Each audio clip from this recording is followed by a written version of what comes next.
Thank you for tuning in to another episode of my Veterans to Success podcast. You probably know by now, my mission is to help 1 million veterans and entrepreneur business owners achieve the dreams, goals, and aspirations they deserve. That is why I created the Veterans to Success podcast, because I get to interview guys, men and women, who want to share their fascinating stories with you about their time before, during and after their time in the military, so you can benefit and overcome your challenges. So sit back, relax, and get ready to be mesmerized, astounded, and entertained.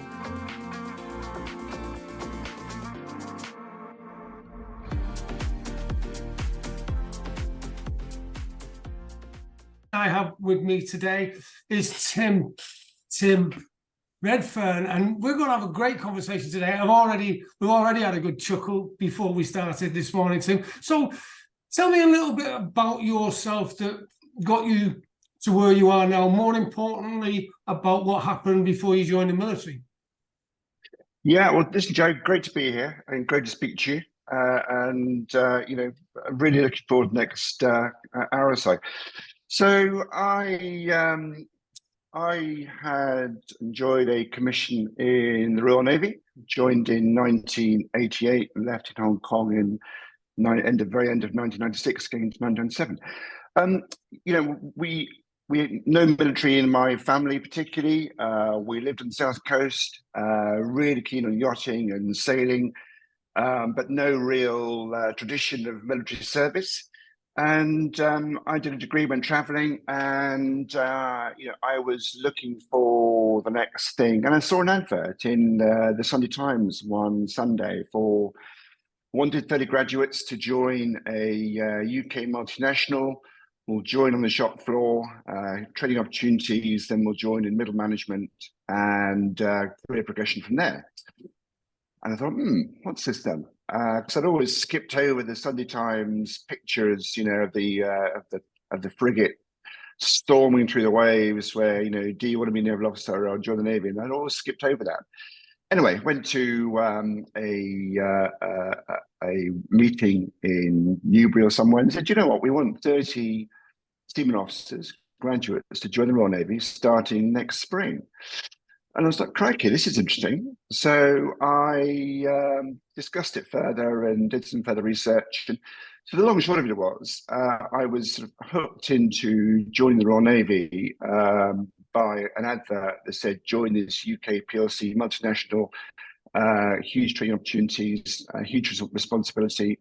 And it was an interesting way of getting people who really hadn't thought about naval service or joining the military into it. So I joined, and I had the best almost 8 years. And I think it just occurs to me, because the UK MOD is outsourcing its current recruitment services for Army, Navy and RAF, and it is about engaging with people differently. And I had skipped over the advert to join the Royal Navy and see the world adverts in my graduate time and beyond. But actually, when you think about it and when you discuss the opportunity with people, it became a very compelling offer. And my wife asked me the other day, "Do I regret it?" And I said, "Not for a second. It was the best 8 years." So, with a nautical sailing background, lived by the sea for quite some time, it was a great career to step into. And you work hard, but you also travel the world. You have huge responsibility, and I really enjoyed it. Really enjoyed it. That's fantastic. Thanks for sharing that. Now, so it seems like you were always destined, did you feel, to join the Royal Navy, or was it just something that happened on an impulse one day? Well, it was. I'm not sure I was destined to, but it was a very natural fit. I really enjoyed. Still do enjoy being on the ocean, being at sea. So I joined up as a seaman officer, as an officer watch, to drive ships around the ocean, and it's a great privilege. When you're in your early 20s, dead of night, you on the bridge with the captain, you're steaming down the English Channel, going as fast as you can to overtake everything. ships everywhere, and it's a real sense of responsibility. But I was on ships in the Adriatic and the Mediterranean, in around the Falkland Islands in the winter, which was quite a challenging gig. The time when there were lots of ships based up in Rosyth in Scotland, a lot of time in the North Sea, which was a reasonably challenging place to go. Across the Atlantic, quite a few times. So I really enjoyed being at sea and watching the sunset and sunrise and all the stuff that goes with that. So navigating warship up by Sextant International Navigation from the Falkland Islands up to the Caribbean. It's good fun things. Brilliant, because I mean we've moved on to the question about you. Tell me about your military career. So I know it's like when people look at military career or Air Force or Navy and think it's quite glamorous. There are sides to it that aren't so glamorous. What was something that sticks in your mind about a great occasion and then also a challenging occasion? So we'll start with the great first, please. Yeah, I mean there were lots of great occasions. Some quite routine, but equally amazing. So you see some amazing weather and you see some amazing sights as you are around the world globally on a ship. I spent two 6-month periods in the Falkland Islands, one in the winter on a ship, and that was pretty hard work. We had a remit to circle the islands every 4 or 5 days or something, and the weather was pretty horrendous. Equally, in the summer in the Falkland Islands, their summer, it's the most astonishing place to be. Wow. So you see some sights that many people don't see, and it's a real privilege to see some of those places. And that was really interesting. The Navy took me to Hong Kong. It took me to Cambodia with the United Nations. Places that I probably wouldn't have seen. So just being able to see places, explore places, enjoy the culture of places. And I was sent to, or I applied for and did a United Nations peacekeeping job with the Royal Navy, or with the UN rather, in Cambodia, and that was an incredibly interesting time, of life. Sort of youngish bloke, quite some responsibility, and sort of, a UN mission to mop up after what's essentially quite a long civil war. So it's a real privilege to see some of the things that I saw there. Hong Kong was an amazing place.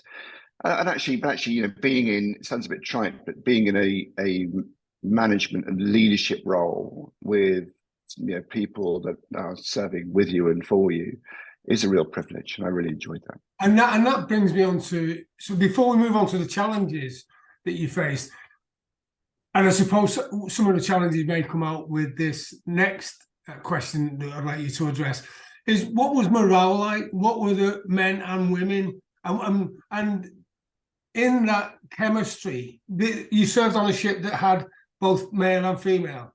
No, I was serving just at the time where women were serving at sea. So I never served with women at sea, but it was a decision that was about 20 years too late, 30 years too late in my view. But I mean, morale's interesting because I deployed in the ship. We were doing embargo operations in the Adriatic for quite some time, and we spent a lot of time at sea. And I think one of the motivations why I chose to do 8 years and leave was there were quite a few people on the ship who were early to mid-30s, had done a lot of sea time, and were really uncomfortable and grumpy about being at sea, missing their wives, their children, their whatevers. And I was very much the view, well, if that's a career you've chosen, if you don't like it, it's no point being grumpy about it. You may as well move on and do something else. So that's why I thought, well, do I want to be a grumpy 35-year-old at sea doing, on another deployment? Ships were reducing in numbers, deployments were increasing, so people were spending more time at sea. And people would say, well, you join the Navy, so you should be at sea. And I think that's a fair response. So, I watch people just be grumpy about being at sea, and I love being at sea. But I thought, well, I'll do this and for a time, then I'll leave and I'll look back on it. Morale is a thing that is I remember we were in the Falkland Islands on this small patrol boat one time, and we got a whole pile of food parcels from somewhere, sort of random food parcels that were issued to the ship's company. And some contains, sort of shampoo and biscuits and coffee and random items. And, morale sort of soared briefly. Right. A Sunday at sea where people aren't turning to every day, for 8 hours, soars. Shore visits to interesting places, but morale is a very fragile thing, affected by by the command of the ship, but by the operational tempo of the ship. And people are human beings. They need to be looked after. And I remember when I served in Gibraltar, and then also down at Weymouth when the fleet came in, it was like a small explosion. There was just lots of adrenaline, testosterone, but it was all good fun. They just wanted to let the herd down. Sometimes it didn't turn out quite as well as they thought, but that's what you get when you mix young males, I suppose. It's interesting though, because I've always thought when we went on tour, right, we were away on tour for a relatively short time sometimes, compared to where the Navy, you'll be out at sea for a while. So thank you for the feedback on how the morale went. That's interesting. So now we're coming on to challenges. What was your greatest challenge? And it may well be that it was in your naval role. I mean, it's a good question. I mean, leadership is always a challenge, and leading people to do things they don't necessarily want to do all the time is a challenge.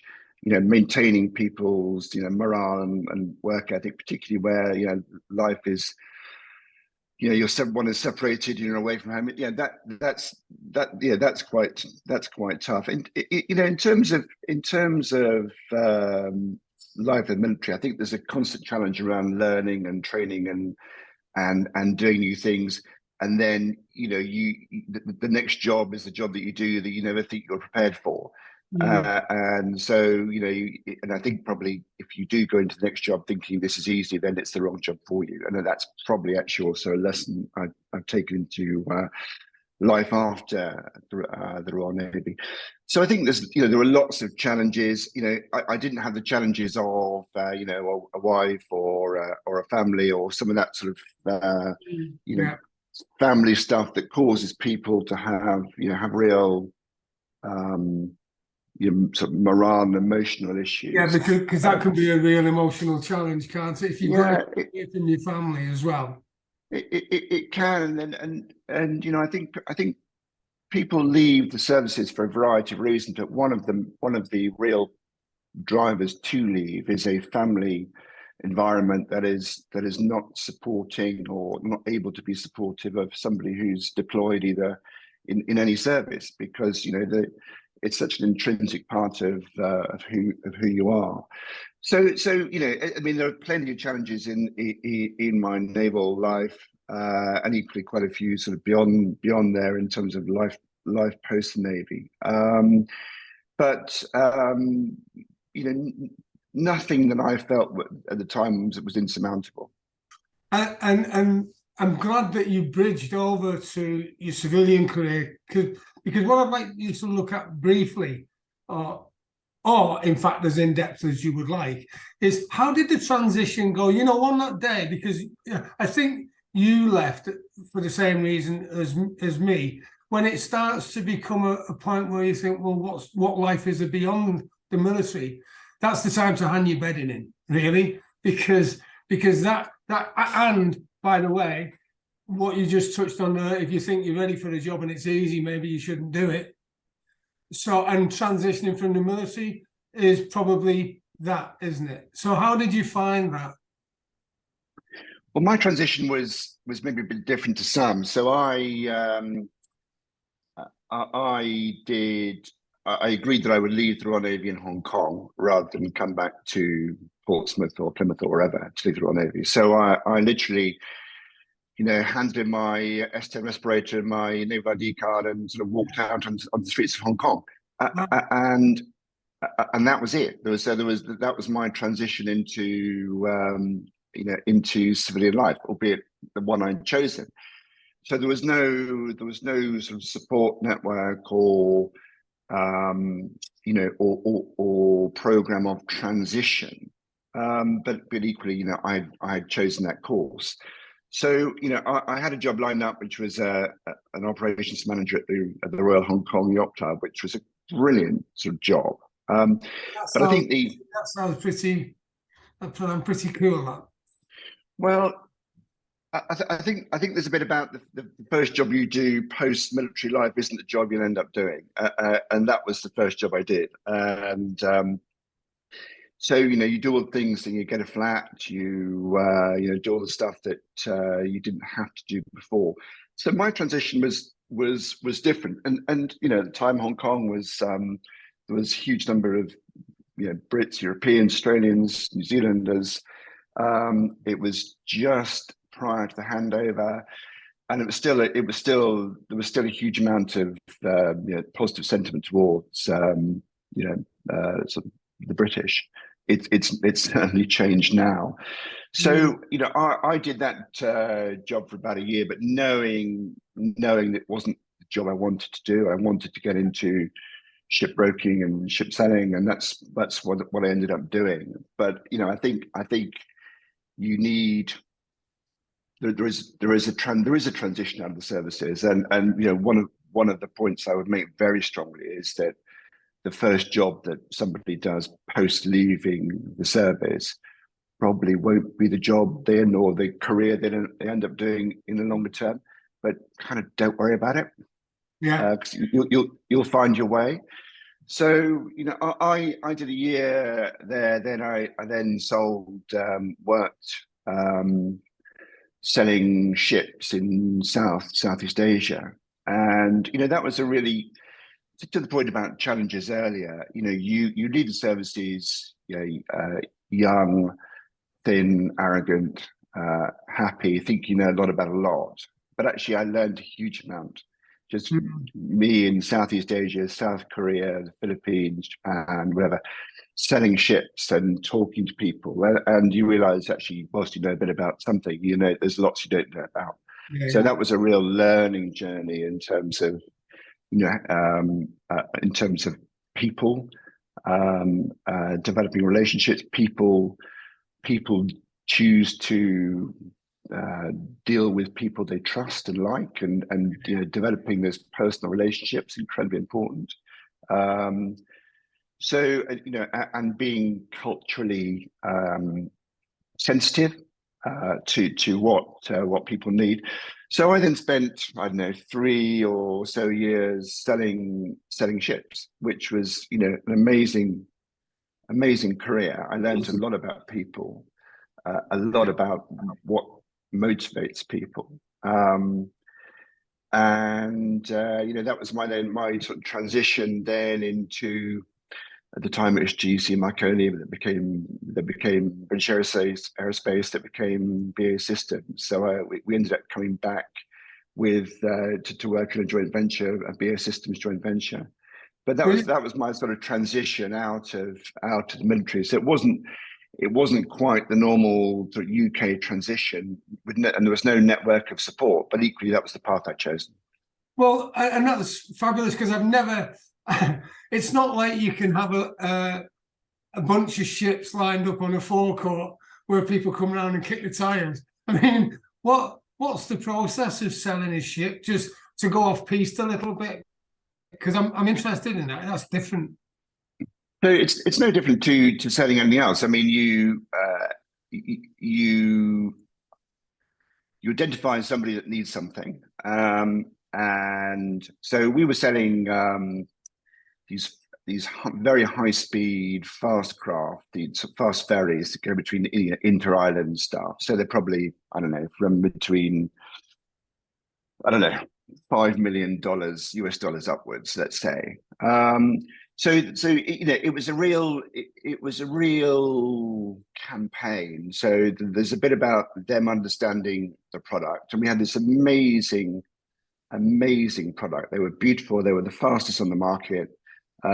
Built by some amazing designers and engineers. Do you like coffee? A lot of people tend to spend money on expensive coffees from outlets without even thinking about it. Well, for the price of just 2 coffees per month, you can gain access to valuable business and life resources gained from my over 37 years in business and 15 years in the military. These world-class resources are designed to help you achieve the goals, dreams, and aspirations you deserve. So visit joeteams.com now to find out more. That's JOETEAMS.com to find out more. So it was very much around, the product. It was very much around relationships. So I spent a lot of time in South Korea, and a lot of time just spending time with these, ship owners and ship company owners, and developing those personal relationships. So we'd drive 3 hours to some city in South Korea, and you'd be desperate to talk about that thing, get designs out, and they go, and they say, no, we just want to talk today. And so you'd sit cross-legged in a room drinking tea and eating raw fish, and then you'd come away thinking, well, cracky, what did I achieve in that 3 hours and for that whole day? Because it was 3 hours there and 3 hours back, and the answer is a relationship. And they very much wanted to establish the relationship and the credibility of not just the product and the what they were buying, but the people and the company they were buying it from.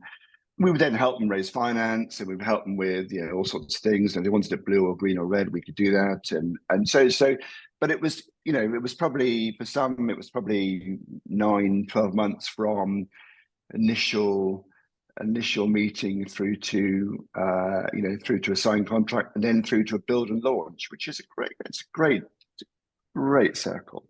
Yeah, and it's interesting. One thing that's coming through very strongly throughout what we've discussed so far is it's all about, everything is about building rapport, building relationships, gaining confidence. Because we've had a few meetings now, and we've offline, and during this conversation, we're exploring things about our past that we would never, ever have found out had we not taken the time to build rapport, trust, and realise that we have a common aim to help veterans, really, to be, and guys who are leaving the military, to get more equipped, better equipped to deal with the transition, and also bring them together with business entrepreneurs as well, because that's what we do.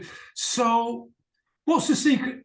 This may take you a second at least to process. What's the secret of your success?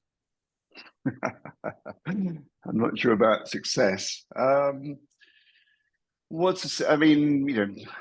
But by the way, Chris, by the way, Tim, you can. I'll allow you to look at success in whatever guise you want. It doesn't need to be wealth, monetary. It could be emotional, anything. Just something to give that snippet, that golden nugget. No, sure. Joe, it's a kind of question, isn't it? So I think as you say, success can be measured in a variety of through a variety of lenses. I think you need to be. And I think people need to be authentic, because if they're not, people see through what they're trying to be, and they're not. So I think you need to also trust yourself and trust your instincts, and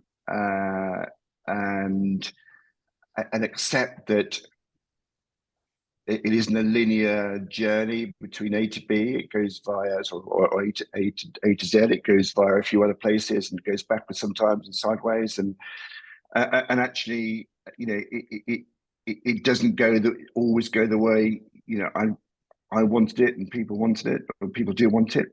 But I think you need to trust yourself and trust those around you that you'll get there. As I said, being genuinely authentic. I don't think you can reinvent yourself. Or you can, but I don't think actually it's a long-term route to getting to where you get to. Listen, I'm no different to anybody else. People, I work incredibly hard, and people do work incredibly hard. Maybe to the cost of family life. Sometimes you're so focused on work that family is sort of sometimes passes you by a little bit, but I think having a strong work ethic is really important. And coming out of the military, I don't know anybody who hasn't got that ingrained work ethic. I was talking to a chap yesterday that I'm working with, and he's been out of the military, the army, for quite some time, but he still goes for his 5-mile run at 5:30 in the morning every morning, and is in the office at 6:30, an hour of quiet time, then he's on to it at 7:30. So these sort of ingrained disciplines around work ethic, around integrity, all those things that people who leave the military for whatever reason tend to have. So I don't think that there's any single secret to success. Do this and you'll be successful. But be yourself, trust your instincts, work hard. Treat people with respect, and then they sound a bit trite. They sound like they're truisms, but I don't think they are. No, not at all. Because sorry for cutting across you. I just wanted to pick up on that because it always interests me where if you're listening or receiving emails and people are saying, oh, make this overnight, you can get this and it's really easy, make 20k per month or whatever. And if there was one piece of advice that I give, and I'm sure you'll agree, please tell me if you don't, that it's nothing, there's no silver bullet, there's no easy fix. It's a whole chain of events, like waking up in the morning and smiling. Number one, make your bed. Number two, and I'm sure you've heard of that. And then just because I remember, and especially, well, in the military, we were taught to make our bed because that was our place. No matter what went on in the day, that was our one place that we could come back to and we knew was ours. And I think that it's so right what you've said about success. It's not one thing. I think being authentic, though, pretty much puts it in a bag, really. I think so. People will see through you, and do, and trust and relationships are so important, and it takes you months and years to build up that trust and seconds to lose it. So that I would certainly major on that. Yeah. And when relationships haven't gone so well, or other things, business or personal relationship, how do you tend to deal with failure? What process do you use, if any? And I'm sure you do. Yeah, I mean, failure, things not going the way you would have wanted to. There are some. That's often quite a tough lesson, isn't it? There is a bit about. I think there's a little bit about being grumpy about the failure or the way because something hasn't gone right, but actually then stop being grumpy and deal with it, and and learn from it. Either in a business sense or in a personal sense. And it's very easy to wallow in sort of, don't they realize what they've done? Don't they know how important I am? Or don't they realize what a mistake they've made? doesn't matter. That's the course of action they've landed on. So, I think there's a bit about, okay, well, let's just deal with it and learn and where we go from there. And it's hard, and in business, particularly where you invest a huge amount of time and energy, particularly in business winning, where you're bidding for stuff and you're invested, emotionally and mentally with a team of people, and it might be something that you've been working on for 2 years and you don't win it, and it's incredibly hard. But that's the nature of the beast. There are winners and losers, and I think actually that's also one of life's lessons, that there are winners and there are losers. We can't all be winners. So in that context of where in a business sense of if a business has been unsuccessful, then it is about learning from that. What next? Taking the team with you, because it's pretty hard. You invest years and years, or a couple of years of life in a major campaign. And I saw it when I was selling ships. They decide right at the last minute that they want to, or someone's done something, made it often a better deal. Or, I got to a signing. We did, just going very quickly back to ships, but we were all set to sign quite a big contract for a fast ferry, and had all the chairman of businesses coming in to sign it. And the night before, this guy said to me, "We can't sign it. The price isn't right." And they were just blackmailing us, knowing that everyone's flying in from all around the world to sign this contract. And you have to deal with these things, in quite a sort of dynamic way. And they were just trying to exert a bit of pressure, but you need to go, how do I now deal with this, and where do I go from here? Interesting times. Yeah, and that's one of the things, like in the engineers, because as you know, I was in the Royal Engineers. Yep. And we just used to say, build a bridge and get over it. Because, and sometimes, and you said something that pricked my ears up. Don't they realize what they're doing, or don't they realize who I am? When you let someone else's problem become yours, it can be quite demotivating, can't it? Yeah, it can. And if as long as there is there is a rationale and a process, and you can unpick why you didn't get to the place you thought you'd be, then you just have to deal with it. Otherwise it's easy to spend a lot of time being introspective, and actually, life moves on, doesn't it? Yeah, definitely. Have you ever wondered what is going to happen to all your knowledge, wisdom, and skills when you die? Yeah, me too. That is exactly the reason why I created joeteam.com, so I can leave a legacy for my children and for other successful people who are just like you. For less than 40 pence per day, you get access to valuable business and life resources gained from my over 37 years in business and 15 years in the military. These world-class resources are designed to help you achieve the goals, dreams, and aspirations you deserve. So visit joeteams.com now to find out more. That's joeteams.com, joeteams.com to find out more. And I would imagine you've got a great process for this, because you've stepped off the ship in Hong Kong, you've gone to work in this, I would imagine, was quite a luxurious place. Then you go into shipbroking. How important do you think having a good business network is, and a social network?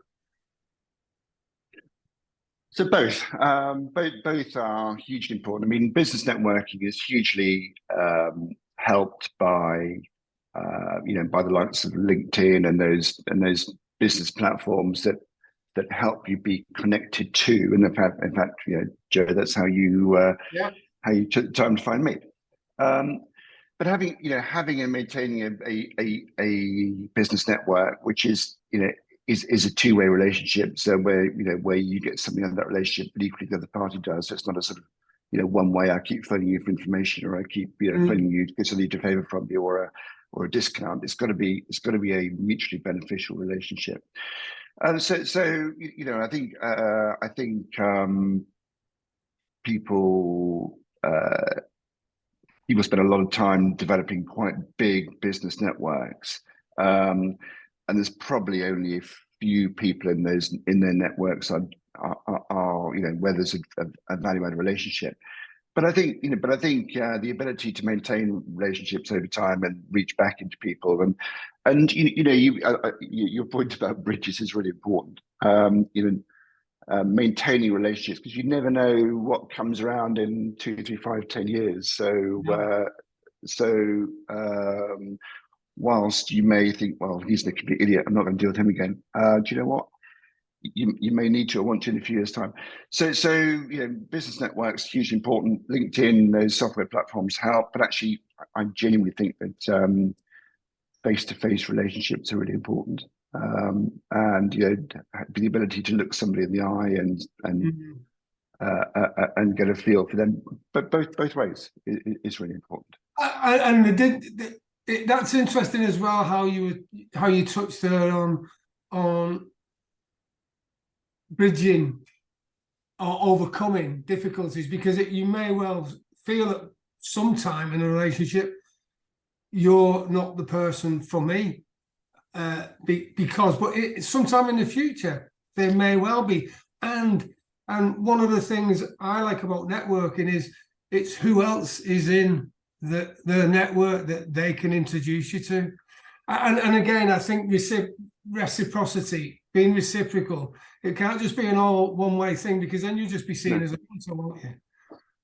I think one of the values of networks is where you can help people, and I get reasonably frequent requests for, what do you think about this? Can you help me with this? And I'm always, very happy to do that, because I've relied on that on those support networks in years gone by, and still frankly still do.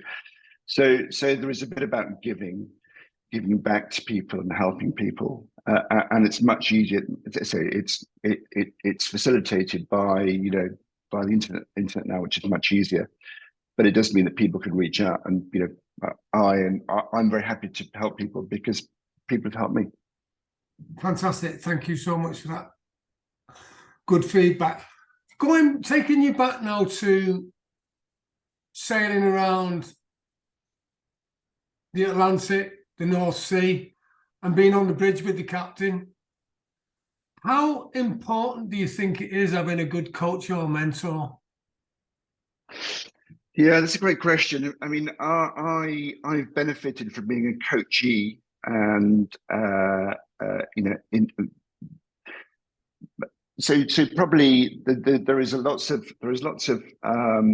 unstructured coaching and mentoring in the military. You look to senior people, and they consciously and unconsciously give you advice and steer your thoughts and actions. I think in industry there is, I've enjoyed a much more structured coaching relationship. I was a coachee actually throughout my career. I had a couple of amazing mentors who would really help me with some kind of wicked problems around stuff. I then did a professional certificate in coaching at Henley Business School, and I then used that both in a formal coaching environment, but equally in terms of just sort of managing people. So the value of a good coach is huge. I then worked with an amazing executive coach, Alison Gaynor, over the last few months. So the value of a structured coaching relationship is so powerful. And I did a qualification at Henley Business School, and it's one of the best things I've ever done. So having a mentor-mentee relationship with somebody is incredibly powerful. And I would, not for me to give anybody advice, but just getting in, grounding and coaching and helping people is such a good thing to do, and one of the best things I did. But because I've really enjoyed the benefits of having a great coach who really helps you with stuff. So no, I'm a huge fan. That's great, and it is interesting that you noticed that in the military, a lot of coaching and mentoring goes on, and it's not actually called that. And whilst I've been in civilian street, then I've also, like yourself, gone on accredited master coach for executives, and I feel that the relationship that you can build with the coachee or mentee mentor is just fabulous, because you can really understand how they work, what the issue is, the challenge, and get them over it. And I often say, build a bridge and get over it, because I think that's a great mantra. I'm going to write that down. Yeah, because no problem is the greatest solution. Does that make sense? And I mean, that's come through, definitely. I mean, we could talk for hours. I know we haven't got hours, unfortunately. But yeah, that's fabulous. And talking of which, what skills do you think are transferable to civilian life from the military, and how transferable are they? So I think there are some soft skills, and there are some hard technical skills. So the soft stuff we kind of touched on before, you know, around integrity, around work ethic, around commitment, around working in a team environment, around you know, being very goal focused. And they kind of come with the territory of having done X years in a military environment. Clearly, then there is some hard skills, be they technical qualifications, be they skills either which may be through an accredited learning process. So I think there's a mix. There's two things to this. There's the softer stuff, but equally there is some stuff, and you know, it's getting a lot better. But you know, the military's always been very poor about understanding the civilian equivalents of qualification and competence. Yeah. So I think, and it's getting a lot better now at doing that. So there is a directly. There is a more transparent read across in terms of the skills, competence, qualification of people. So I think there are two baskets for it, and which one is more important? I don't know is the answer. I mean, I think technical skills you can always acquire. Some of the softer skills you've either got or you haven't got, and you kind of almost can't teach some of that soft stuff. Whereas if I want to learn how to be, you know, whatever, pick up trade qualification, I can do that. But you know, some of the softer stuff is harder.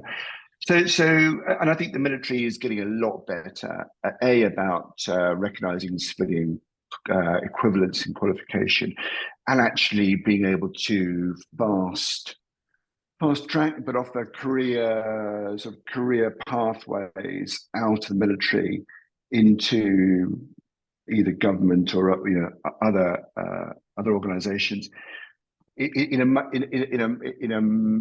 better, in a quicker, more transferable way. So yeah, I think it's a mix of things, Jenny. And I've noticed on LinkedIn now the profiles are in civilian speak, and then I'm thinking, first of all, when I'm reading it, so what did they do in the military? Because I am converting that back, and yeah, so that's interesting to see. That I think there must be some guidance being given, because when I left, then what would you say? Combat engineering, which means absolutely nothing really, but the skills that you learn with that are immense. So yeah, I'm saying for yourself. So I suppose it's when you look at what you need to achieve, then I always think about who do I need to become to achieve that, if that makes sense. Yeah, or whether it's who or what do I need to achieve that? Because I mean, I do think that that there are you know, great opportunities to attain civilian qualifications in a number of areas, either in the services or in indeed post services.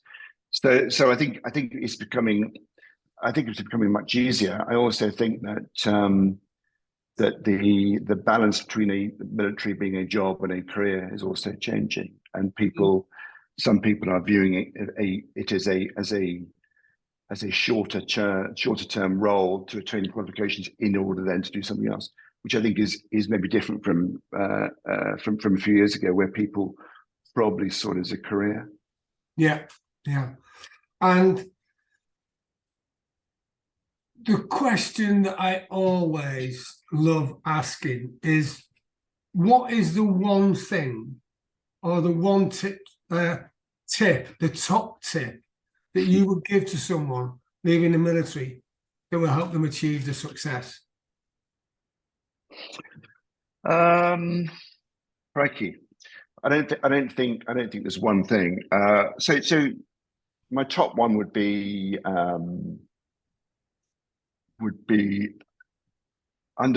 understanding your value in an organization, and not just in terms of remuneration and salary and pay, but understand how you will contribute to that organization, and how you could understand how they will support you. So I think think about the fit, and I guess one of the learnings I would offer is that whilst remuneration and pay and all that stuff is hugely important, I think probably the thing of greater importance is fit and culture.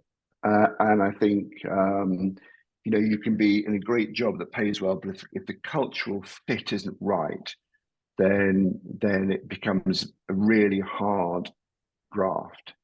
So so understand your value into an organization, understand their culture, and really think about whether you're going to fit into it, because you're probably not going to change their culture joining an organization. So cultural fit, the most important thing. Understand where you fit in that organization. I'd also, as I said earlier, the first job that someone does post-military service probably might not be the job that they're going to, or the career that they end up embarking on. That doesn't matter. It's all part of the journey, isn't it? And